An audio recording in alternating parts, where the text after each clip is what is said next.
আসসালামাইকুম everyone, welcome to my channel. আজকে আমি আপনাদের জন্য নিয়ে এসেছি চুলায় তৈরি সবচেয়ে ইয়ামিয়েস্ট অ্যান্ড ইজিয়েস্ট সিনামন রোল। তো ফার্স্টে আমরা সব ইনগ্রিডিয়েন্টসগুলো দেখে নিচ্ছি। এখানে আমি নিয়েছি 3 কাপ ময়দা, 1 কাপ কুসুম গরম দুধ, 2 টেবিল স্পুন বাটার যেটা আমি মেল্ট করে নিয়েছি, একটা ডিম, ইস্ট, চিনি এবং লবণ। এগুলোর পরিমাপ আমি ডিসক্রিপশন বক্সে দিয়ে দেবো। এখানে আমি 1 কাপ মিল্কটা অবশ্যই কুসুম গরম থাকতে হবে। সাথে 2 এবং হাফ টিস্পুন ইস্ট দিয়ে আমি এটাকে মিক্স করে নেব। ভালো মতো মিক্স হয়ে গেলে এখানে আমি অ্যাড করব ডিম, যেটা রুম টেম্পারেচারে থাকতে হবে, এবং বাটার। ভালো মতো মিক্স করে নেব। আপনারা ডিমটা চাইলে আগে ভালো মতো ফেটে নিতে পারেন, আমি একসাথেই মিক্স করে নিচ্ছি।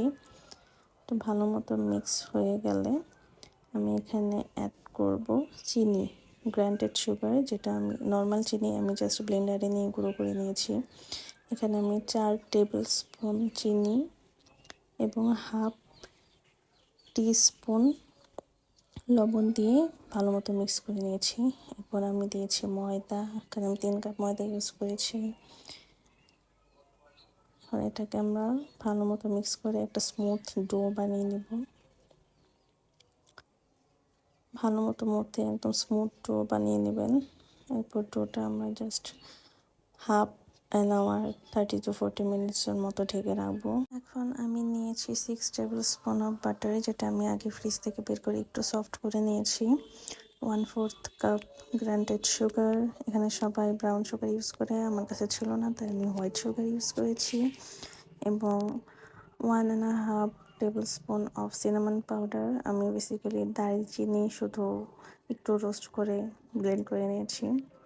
মিনহোয়াইল আমাদের ডোটা একদম রেডি, দেখেন সাইজে ডাবল হয়ে গেছে। তো এটা আমি ভালো মতো মথে নিচ্ছি। ভালো মতো মাথা হয়ে গেলে এটা আমি ওভাল শেপ দিয়ে নিচ্ছি।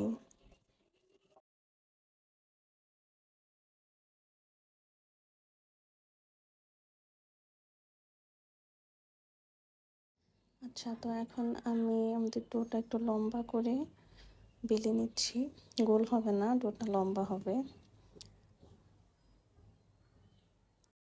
এখন আমি আমার সেই বাটারের মিশ্রণটা ভালো মতো লাগিয়ে নিচ্ছি।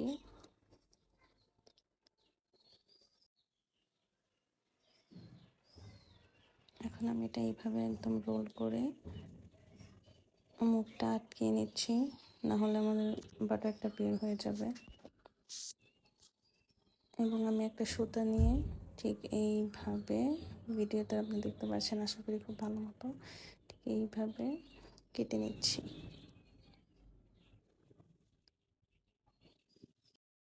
এখন আমি কেক বানানোর জন্য যে প্যান ইউজ করি সেই সেম প্যানে একটা কাগজ দিয়ে উপরে জাস্ট অয়েল ব্রাশ করে নিয়েছি, এবং আমি আমার বাটারের ডোগুলো একদম ভালো মতো প্রেস করে নিয়েছি। আপনারা চেষ্টা করবেন একটু বড় প্যান নেওয়ার, তাহলে এগুলো ফুলে আরো ডাবল হয়ে যাবে। দেখুন আমারটা ফুলে ডাবল হয়ে গেছে, আমি 30 মিনিটের জন্য ঢেকে রেখে দিয়েছিলাম। মিনহোয়াইল আমি একটা ফ্রাই প্যান নিয়েছি, যেটাকে আমি প্রিহিট করেছি 2 মিনিটের জন্য ফুল স্পিডে। প্রিহিট হয়ে গেলে আমি আমার প্যানটা বসিয়ে দিয়েছি, এবং আমার চুলার স্পিড থাকবে মিডিয়াম টু লো। 20 মিনিটের জন্য বেক করার পর আমার সিনামন রোল একদম রেডি। এখন আমি উপরে জাস্ট ব্রাউনিশ কালারের জন্য একটা প্যানে একটা কাগজ দিয়ে অয়েল ব্রাশ করে নিয়েছি, এবং ওইখানে আমি জাস্ট 5 to 6 মিনিট ওটাকে মিডিয়াম টু লো হিটে আমি রেখে দিয়েছি। And here is my cinnamon roll. আমি উপরে জাস্ট একটু কনডেন্স মিল্ক দিয়ে নিয়েছি হালকা করে, আপনারা চাইলে আরও বেশি করে দিতে পারবেন। And it's so yummy guys, you should try it, you should definitely try it. And আমি একটু কেটে দেখাচ্ছি। আপনারা অবশ্যই চেষ্টা করবেন বাসায় বানিয়ে খেতে, এবং আমাকে জানাবেন এটা কেমন হয়েছে। প্লিজ আমার ভিডিও যদি আপনাদের ভালো লেগে থাকে আমার চ্যানেলটি সাবস্ক্রাইব করবেন, লাইক করবেন অ্যান্ড শেয়ার করবেন। Thank you for watching.